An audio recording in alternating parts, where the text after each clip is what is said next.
Hey everybody, Shabo here. I'm going to be showing you how to insert a spring into your game in Roblox. So the first thing I'm going to do is get two parts. So I'm going to go to home at the top here, click part, and I'm going to click it again.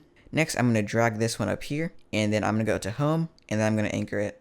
I'm going to connect a spring between these two parts here. So to do that, I'm going to go to model, click the arrow here on create, and then I'm going to click the spring. If your mouse icon doesn't change, then rotate your camera a bit and it should fix. Next, I'm going to click this top part here, and I'm going to click the part down here. And then you have your spring.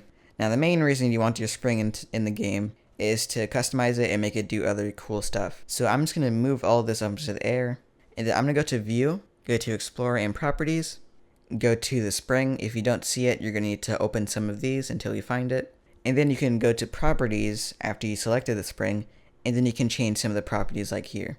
And then I'm going to go to Home, and I'm going to press Running. As you can see here, the spring is acting much differently because I configured the properties. And that's how you insert a spring into your game in Roblox. Make sure to slap the like button and punch the subscribe button. Peace.